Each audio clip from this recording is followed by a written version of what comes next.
Start recording. There we go.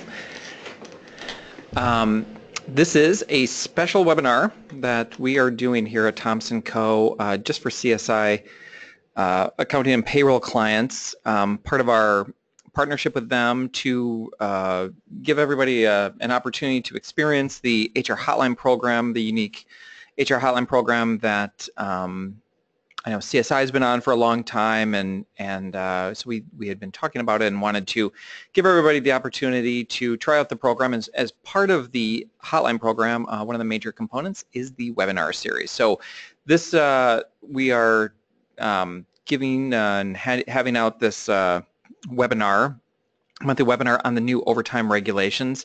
And so we'll talk about the election a little bit and see what the election does for these potential overtime regulations. But I still think regardless of the election, these rules are going into effect on December 1, almost certainly. So we all need to understand them fully. Every business of every size and every type needs to understand them. And we'll talk about it. And we'll talk about like where we've come from and where we are headed with these rules. My name is Kevin Mosher. I'm an attorney partner at Thomson Co. in the St. Paul office. Thomson Co. is a national firm, and I am a Minnesota State Bar Association certified labor and employment law specialist, and I'm very excited to present today. And next presentation will be on Thursday for the HR Hotline members, and we'll be talking about background checks and everything you need to know with that. But today we're going to talk about the new overtime regulations. Okay, so what are we going to cover today? We're going to talk about the new regulations, but we do need to circle back a little bit to see and to discuss where we've come from and what these regulations were trying to do, what they're not going to be doing, and the potential impact that they have on businesses. So we'll talk about non-exempt employees, and today we're going to focus on exempt administrative and professional employees, so EAP, exempt administrative and professional employees who are, again, potentially exempt from the overtime regulations. We'll talk about a little bit about non-exempt employees, but those employees are not really covered by these regs, except that these regulations discuss that, well, if you want to not be non-exempt, then for EAPs, for these executives, administrative, and professional employees, you'll have to meet the certain criteria, be paid a certain salary, and perform the duties, and be paid on a salary basis. And then we'll talk about preparations that need to be made. So the last time the overtime regulations were overhauled was in 2004.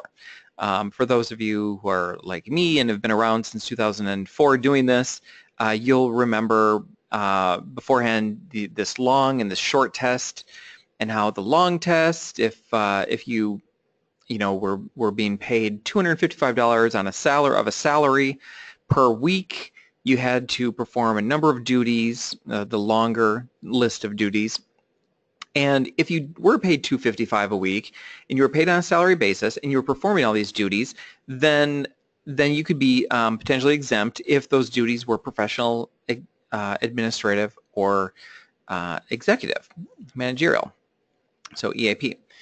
The short test, if you were doing more duties, you could have been paid less per week. So $255, and then in 2004, the regulations were overhauled to change that. So we had the long test and we had the short test, and it was like $155 a week, and we had $255 a week. And then the government, last major overhaul of these rules, said, you know what, we're going to change around the duties, we're going to streamline some of the duties tests, we're going to get rid of this long test, we're going to get rid of this short test, and we're just going to say $455 a week. And so if you're being paid, if you're doing the duties of an executive, administrative, or a professional person, and you are being paid $455 per week, at least, on a salary basis, then you can qualify for the exemption. You don't have to worry about paying somebody overtime. They also implemented something brand new, which is the highly compensated employee test, and it doesn't have a ton of application except for, especially on the coast, it has probably more, or in Chicago, more application, but there are about 70,000 people out there that make at least $100,000 a year, and obviously more than 60 or 70,000 that do that, but that would fit within this category where they make at least $100,000 a year, but then they don't have to perform as many of the executive, administrative, or professional duties. So they're kind of given a pass because they make a bunch of money. But for most people that were impacted, the government went to $455 per week. So it's just under $23,000 in any year. And that streamlined things. And what the government was trying to do with it was the government was trying to change things up and make it easier on businesses to understand what their obligations were, and they failed miserably at this. The next couple slides I'll show you, and we'll talk about how the Department of Labor basically made things so much more complicated for businesses and notified the plaintiffs' employees that plaintiffs' attorneys that they should be bringing lawsuits, and as a result, we've just had hundreds of millions and actually billions of dollars being collected against businesses for these overtime violations. So what they tried to do in 2004 was to clean it up, streamline it, make it easier to understand, and they did basically none of that. And so in the end, we've ended up with, as you can see by this is just from the Department of Labor. These are back wage awards where the government's been going after businesses, and this is the amount of money that just the Department of Labor has collected from businesses for employees, since 2009. And really, it's just been an upward trend since 2004. And this is just the Department of Labor. Most of the money has been collected through lawsuits, and most of the expense has been in lawsuits against businesses for violating these rules and overclassifying people as exempt or misclassifying them as independent contractors, that sort of thing. You can see the number of cases filed has just grown significantly. So 2004, it was still, we saw a spike in 2002, and that might have precipitated the incoming regulations in 2004, but we've just seen an absolute steady increase ever since 2004 through today in lawsuits filed under this federal wage hour law. Mainly, like I had mentioned before, mainly these lawsuits, who are they covering? These lawsuits are being filed against businesses to recover time that's just not being paid. It's like donning, doffing time and off-the-clock work time, not paying employees for traveling from, for out-of-town travel, that sort of thing. So just compensated time. And then the miscalculated time, again, overclass on that, just misunderstanding how overtime works. If you have non-exempt employees, for example, and if you give non-discretionary bonuses, so like commissions or incentive pay, something like that, and if they're working overtime and the bonus is in addition to wages, well, you have to calculate that bonus back into the wages to determine what the regular rate of pay is. And in that situation, you might have to go back weeks, months sometimes, maybe to the beginning of the year to recalculate what the regular rate of pay might be given the bonus. And that's a complicated thing to do. Not all, most payroll companies, or some, can do it. I'm sure CSI's payroll system does that, but some of the less sophisticated ones, they just aren't able to go back and figure out they just don't have the calculation in it. And so that gets difficult for businesses. They have to kind of go do longhand, which is, just problematic depending on, and could be very time consuming depending on how many employees they have. And then just misclassifying employees, probably the big one, saying that employees are exempt, that they're either exempt under 7I for retail workers, that they're, when they shouldn't be, that they're exempt under these executive, administrative, and professional employees. There are a lot of different exemptions, and employers mess this up all the time. This stuff gets pretty complicated. So like I said, employers mess it up all the time. It makes ripe for class action lawsuits when they do that. And then there are just a lot of independent contractors out there as well that should be classified as employees. Most independent contractors are misclassified as independent contractors and should be employees for businesses, particularly if that independent contractor is just working for the business. Even if it's for a short period of time, that person is probably more likely to be an employee and not an independent contractor, and businesses mess this up all the time, and you know, honestly, I don't blame them. It's complicated to know who an employee is, but I think if you start from the premise that everybody should be an employee and that it's the very rare situation that somebody is legitimately an independent contractor, I think you'll be much more likely to follow the law and avoid lawsuits as a result of that sort of thing. Independent contractors, that's kind of where a lot of the money is right now in going after businesses for calling people independent contractors incorrectly. An example from here, got my picture of probably a coal miner, maybe he works on an oil rig. Well, anyway, so salaried exempt oil field workers, they were called engineers by the employer, claim they're not properly classified as exempt. They claim they were actually blue collar and not professional. So yeah, that would be a great example of calling somebody an engineer when they're not really an engineer. They're really just working out in the field. They're not executive, administrative, or professional. To be professional is pretty tough. You have to have a job that requires somebody with a degree, and that degree needs to be in a field of science or learning.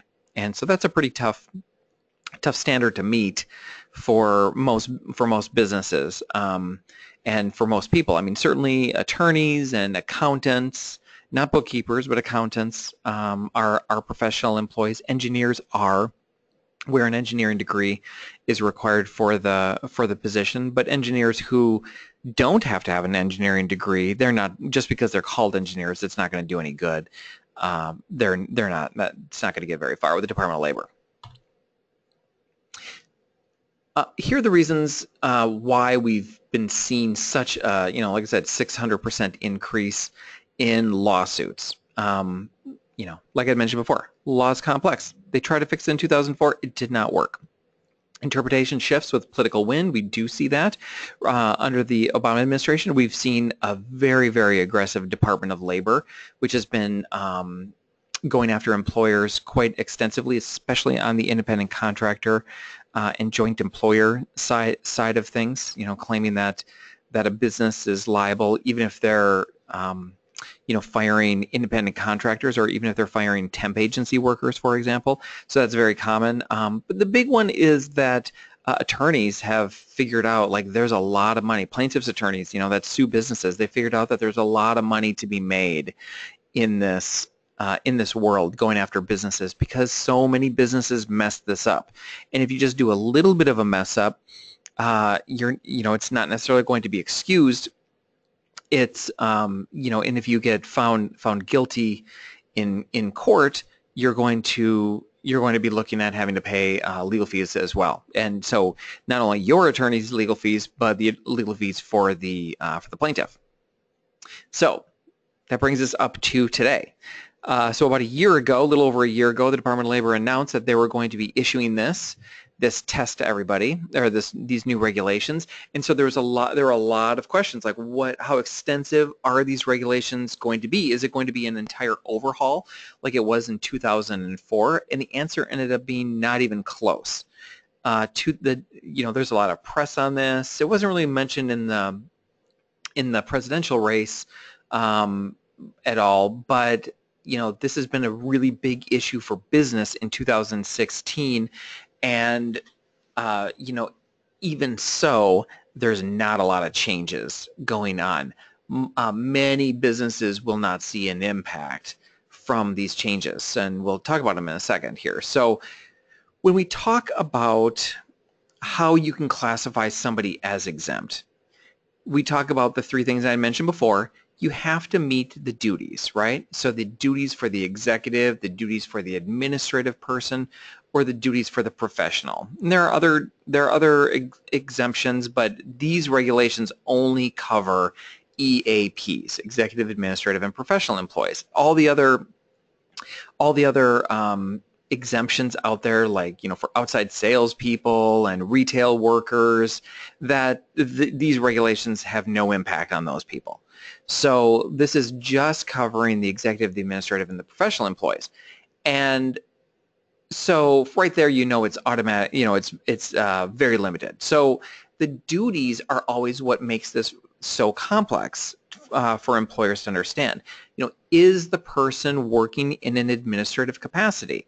And, you know, what is that? Well, that would be, and for example, for the duties for an administrative employee has to be supporting the general business operations of the business or of a client.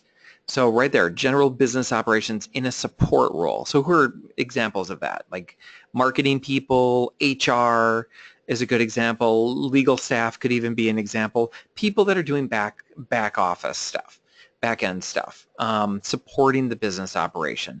And then they have to be supporting the business operation with matters in matters of significance.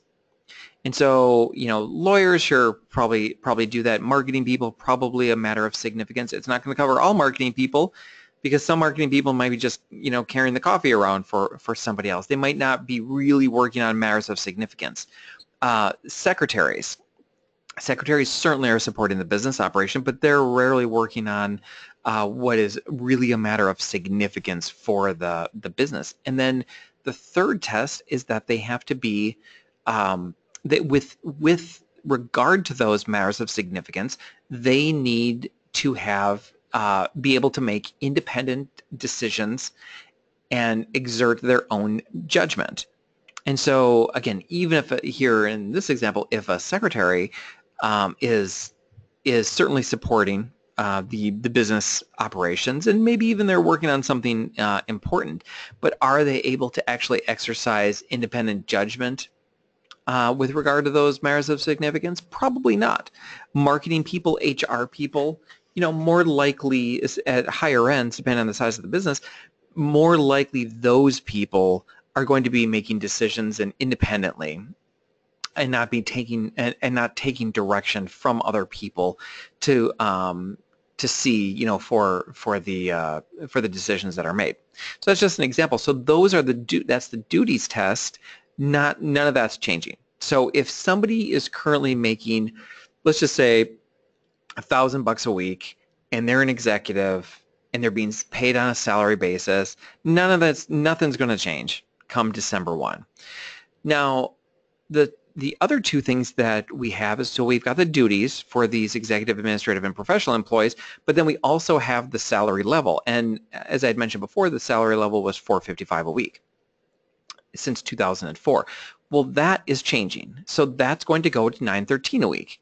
And so, you know, that's really the only change that's going to happen of major importance with these overtime regulations. So we're going to go from 455 to 913.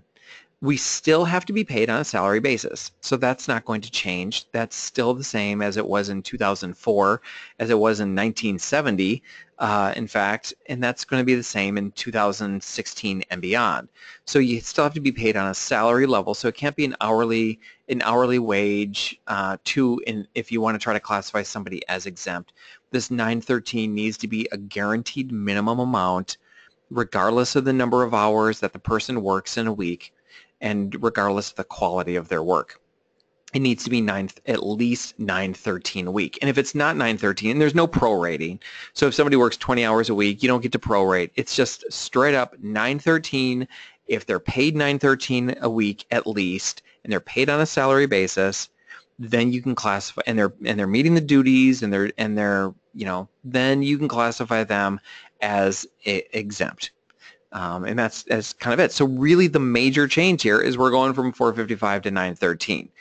all the complicated stuff with the duties, that's going to stay just as complicated going forward, and the salary basis issues and, deducting from salaries and stuff like that, we can't do that. There are very limited circumstances where we can do that. That's going to all stay the same as well. And then for the highly compensated employees, we're going to go from $100,000 a year. We're going to go up to 134,004. So an increase there of about 34%. And so, if you've got people in that highly compensated category, like for example, an executive who's not really managing somebody, but that's required as part of the duties test for the executive, then that 134, you could pay them 134 a year, and still classify them as exempt and not pay them overtime. The other thing is that we had talked in the earlier regulations last year in 2015, there had been discussion about making this 913 increase automatically every year.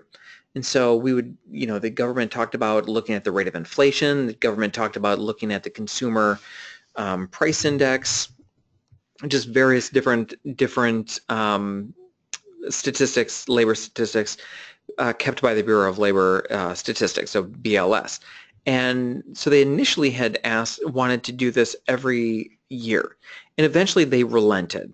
They backed off, and they said, fine, we're not going to do it every year, but every 3 years now we are going to readjust. We're going to look at the consumer price index on wages for wage growth, and we're going to change this 913. So what is 913 today is almost certainly not going to be 913 come January 1, 2020. Because at that point, January 1, 2020, that'll be the first time that we look at an increase in this new salary level. So 455 today is going to be 913 on December 1, and then that's going to be increase even further come January 1, 2020.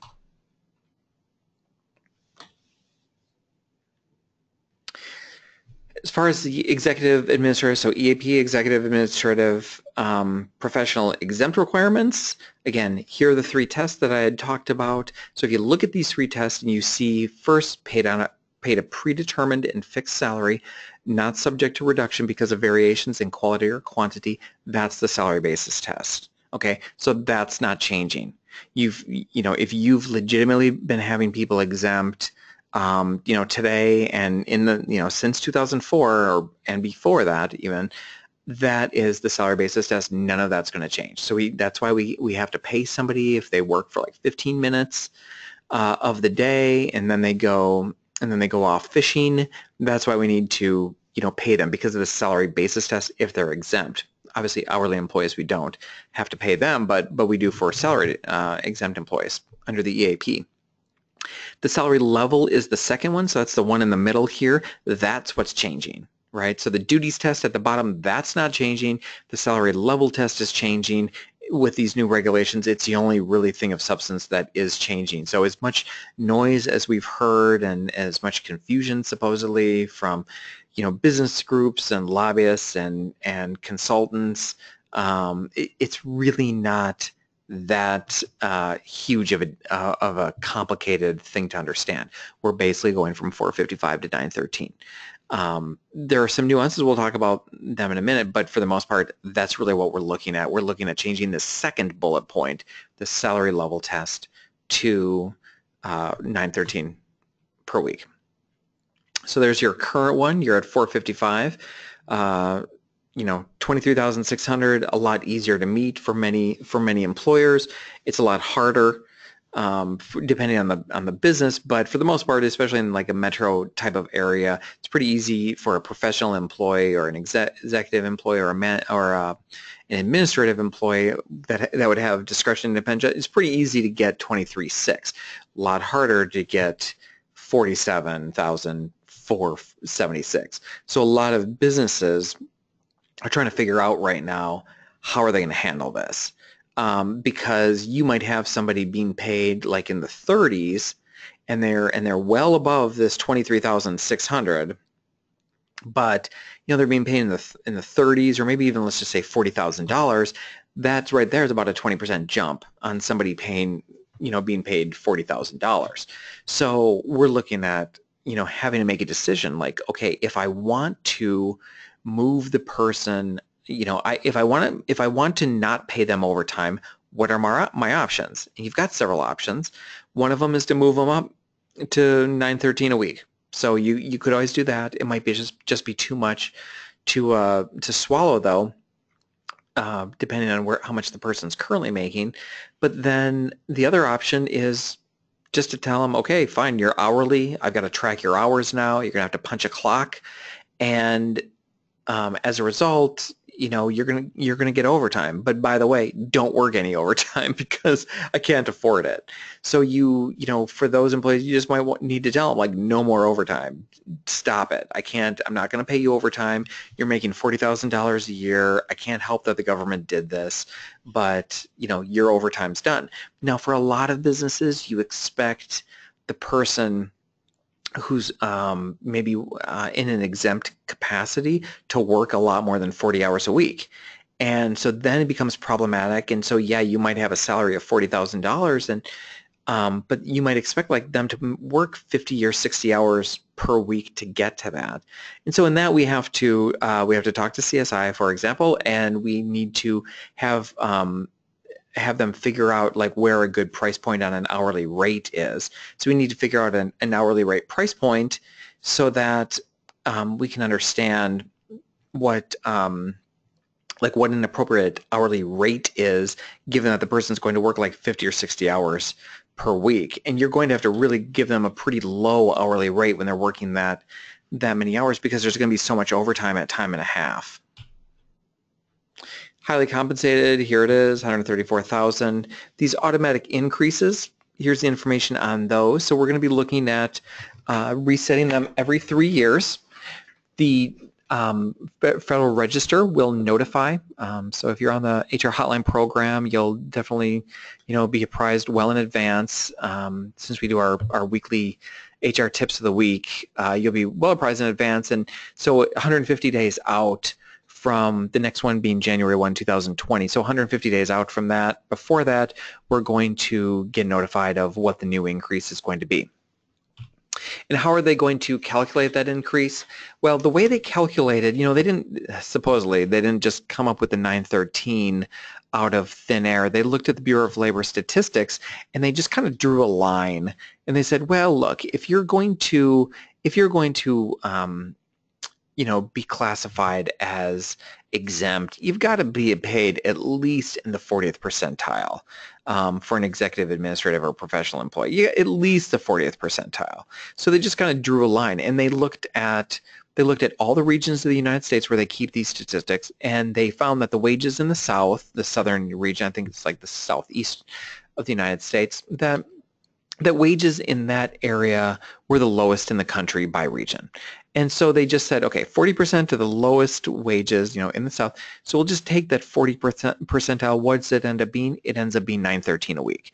And so they're going to do the same thing 150 days before January 1, 2020. They're going to do the same thing. Probably the South again is going to be the lowest.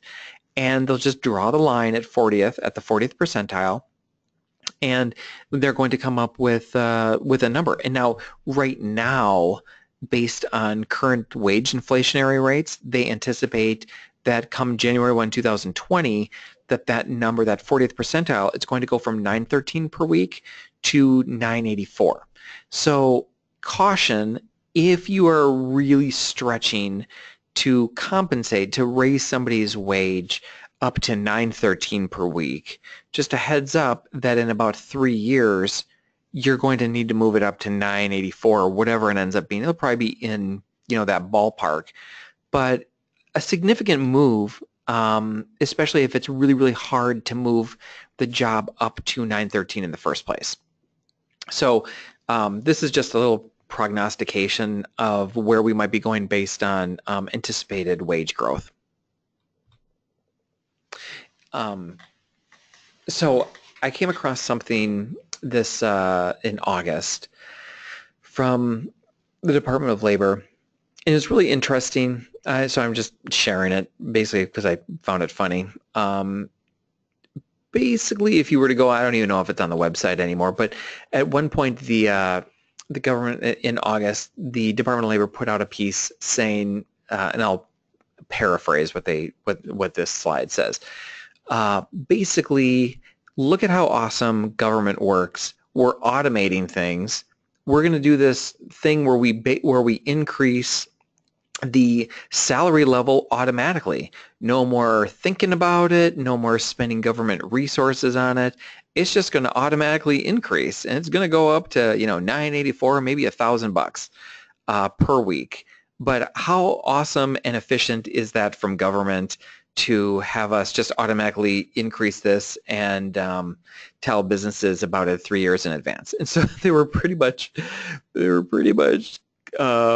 telling the business community how thankful they should be that the government's going to automatically increase this every 3 years rather than having to debate about it and expend money on lobbying efforts and all that. So kind of ridiculous, but I thought it was funny, so typical.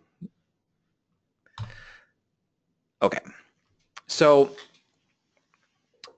you've got the salary level. I think hopefully I've kind of beaten that into the ground. That salary level is the major change. We're looking at going up to $913 per week.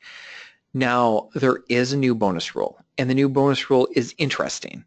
And the new bonus rule says that this is new. This is kind of a bone that was thrown out to businesses on this. And the new bonus rule says, look, we understand business has changed since the 1930s when this law initially came out, right? And it certainly has changed since 2004 as well. So we get it. Previously, you could not count bonuses toward right now it's $455 per week, toward that salary, and still count it toward the exemption. So for $455, it had to be straight up salary. It could not, that $455 could not come from for executive, administrative, and professional employees anyway, it could not come from commissions and other incentive pay and count toward the $455. It had to be straight up guaranteed salary. So the department said, look, we understand people are paid in different manners.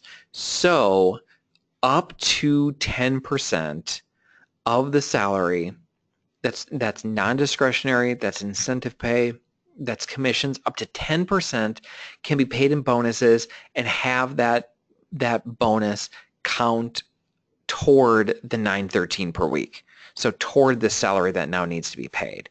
So whatever that is, like $91.30, you could count up to $91.30. You could count toward making that salary. So you could pay somebody whatever $913 minus $91.30 is, so what, $820 some. You could pay them that as a salary, and then that extra $91.30 could come in the form of non-discretionary bonuses, incentive pay, and commissions. And then and then the government initially, they wanted you to pay those. When they had contemplated this whole bonus rule, they wanted those bonuses to come out at least monthly, but then they switched and they said, no, it's probably not. People are often paid on a quarterly bonus schedule. So if you are paid, you could do it as infrequently as quarterly, but you can't do annually and have it count. You can't do semi-annually and have it count. It's got to be quarterly or more frequent in order for it to count, and it's got to be non-discretionary. So it can't just be, here's $100 to get you back up to. It can't be that. It's got to be commissions, incentive pay, and non-discretionary bonuses. And so it is a way to just kind of compensate people a little bit differently, and to get them up to this new onerous $913 per week. It's not going to be for every job. A lot of jobs don't have commissions and incentive pay, especially in the admin world, but a lot of professionals do, and a lot of executives and managers do. So I think for a lot of businesses, it will help with those employees. And so it's a little bone that they threw out to the business community.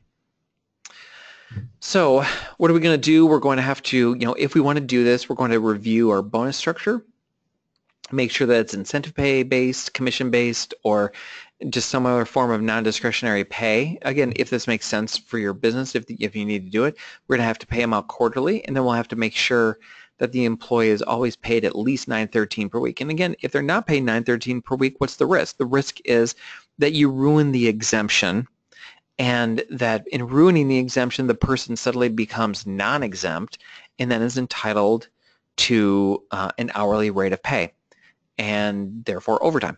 And so if they work a bunch of time over 40, you're going to have to pay them overtime. And the problem with that is that you probably haven't been clocking their time. So the employee will come in and say, yeah, I worked 1,000 hours per week for the last year or two, and I'd like to get my $1 billion payday, please.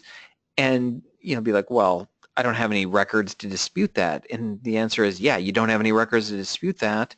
That's going to be pretty tough for us to defend on a lawsuit. And that's why plaintiffs' attorneys have been making so much money suing businesses, because of the lack of documentation and counter to these employees saying that they work 1 million hours when that's just ridiculous. So what doesn't count toward these bonuses? So we've got this 10%, right? Okay, so it's got to be non-discretionary, incentive pay, or commissions. Okay, so what doesn't count toward bonuses? Discretionary bonuses. So anything that's just kind of given to the employee through the good heart or whatever, goodwill from the employer. If there's some boarding and lodging or other per diems, fringe benefits, stipends, retirement, 401k, none of that stuff is going to count toward this 10% bonus. We are just going to focus on commissions, incentive pay, non-discretionary bonuses. So with this new rule, moving on from the bonuses, I mean, who's not really affected? Outside salespeople, I had mentioned already, not affected. And the reason they're not affected is because they're exempt under a different rule. Outside salespeople are exempt under the outside sales exemption. It doesn't require that they get paid a salary. Teachers, not required to be paid a certain salary. Doctors, lawyers, the same. Computer professionals could be paid hourly already. I think they have to be paid as like $27.53 or something an hour at least. And certain computer professionals that are like programmers, that sort of thing, they can be paid hourly. That's a totally different law. Retail workers, certain retail workers who are paid at least 1.5 times minimum wage and who are paid on a commission basis, they could all also, they're not affected by this because they don't have to be paid a salary in the first place. People who already are making, who are executive, administrative, or professional and already making more than $913 per week, no real impact on them. And then if the person's not working overtime, it might impact. If you want to keep calling them exempt, you don't have to, but if you did want to keep calling them exempt, the only real impact is that, and you don't raise them up to the $913 per week, is that you're going to have to start tracking their time, doing the paperwork type stuff that you don't have to do right now for exempt employees. So these people are really not impacted by these new regulations. And so, like I said, I mean, these regulations are not as wide in scope, wide-ranging as like the 2004 regulations, or really what the business community wanted. I mean, the Obama administration really took their foot off the pedal on this one and made a relatively friendly change to the law. Now, going from 455 to 913 per week, it's a lot to swallow at once.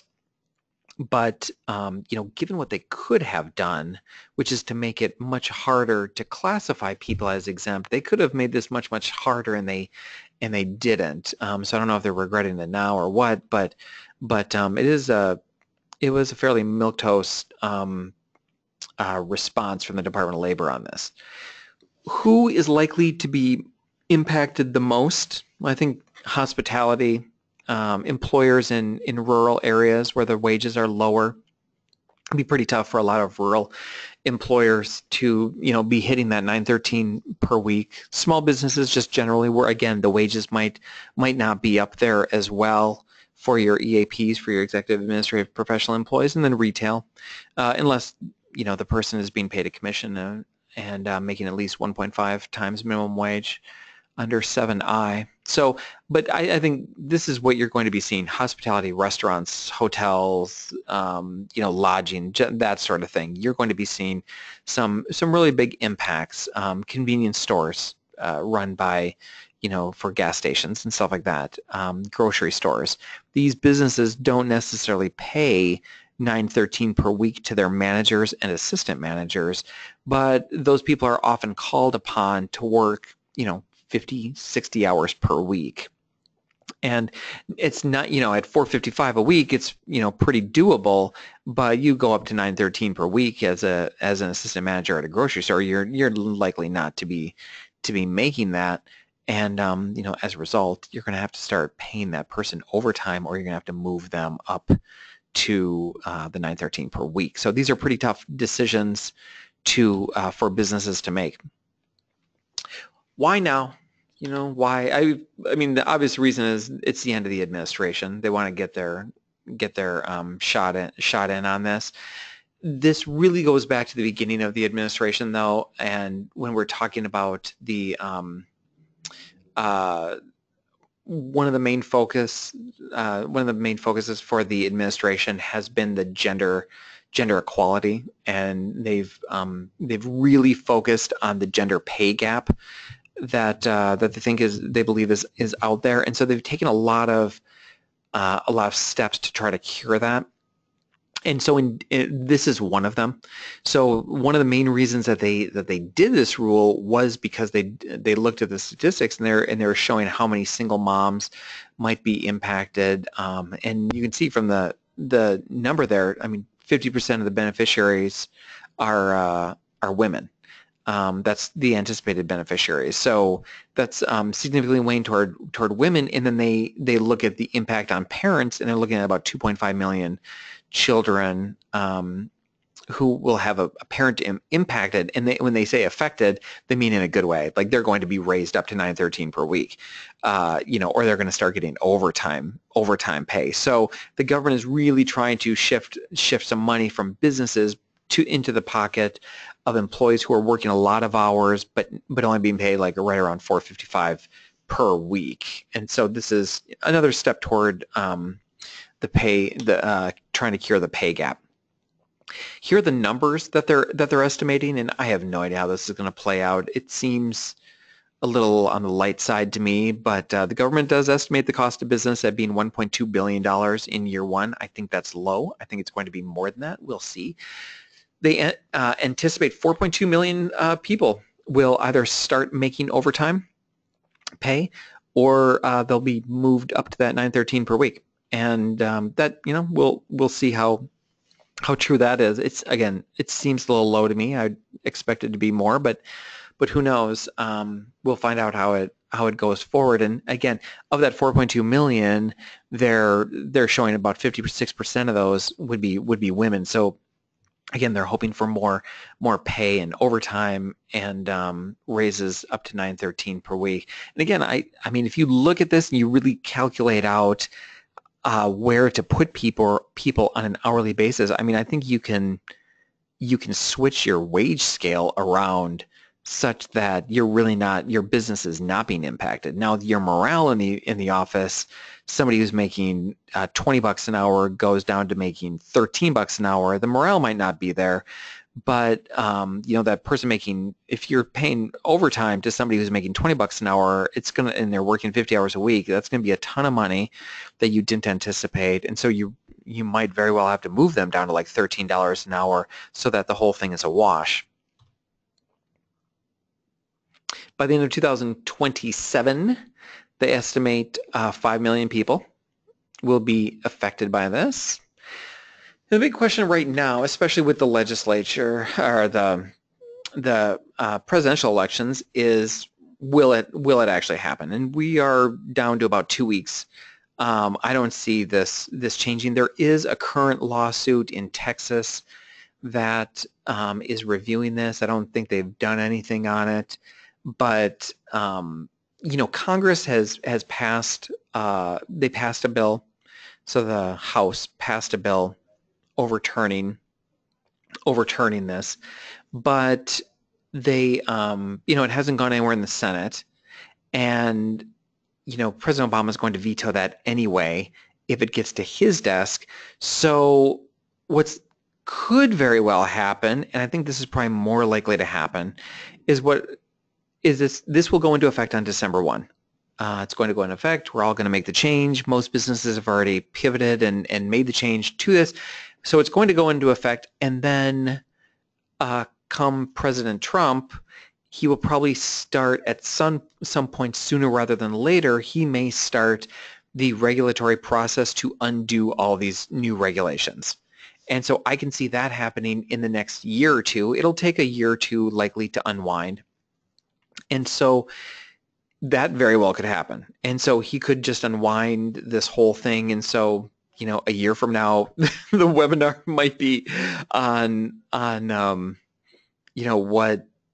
what to do now that everything's that these regulations are being undone. So nobody really knows. This issue was not really front and center on the presidential campaign. You can imagine that a President Trump wouldn't like these regulations, but who knows? I think anybody's guess is as good as the others. Personally, I expect that he probably will unwind the regulations. I don't think these regulations are a huge impact. They certainly are going to impact some businesses having to make decisions on what to do with a few employees here and there. But I don't think it's going to be, really, really far-reaching, and then the damage is kind of already done anyway come December 1. So it'd just be a huge morale killer to unwind everything at the business. I expect businesses will allow those employees to be grandfathered in, and maybe it'll help going forward. So we'll see. I think big question mark on what's going to happen. So that's pretty much the presentation. This is the hotline program for those of you who are not familiar with it. And again, this is part of a partnership with CSI to offer the hotline program for free to CSI's clients. And so it's a $50 a month program. It's free right now through the end of the year. But then come January, it's a $50 a month program, and you can call or email our attorneys for HR legal advice on HR and help with HR questions. For everything for that $50, and then it also includes members only webpage and also this webinar, a webinar series different than this webinar, but a separate series that we do the third Thursday of every month. A lot of resources on the website as well. So just nice to have an attorney in your back pocket, especially attorneys that know HR and just deal in HR all day long. Most small businesses can't afford to pay high attorney rates for this sort of advice and counsel that we give out on this. And so it's really just a program to help small businesses primarily, but large businesses as well. I mean, we've got a lot of businesses of all sizes on the program. So hopefully, those of you who have been trying out the program have been enjoying it and have seen the value in it, and we would invite you to stay on in come January as well. So if you have any questions on the program or on this presentation, you are welcome to contact me directly. There's my email and phone number. You can also just call our firm and as well and talk to our attorneys. I appreciate your time and attention, and if you have any questions on this, definitely feel free to reach out to me. Thank you.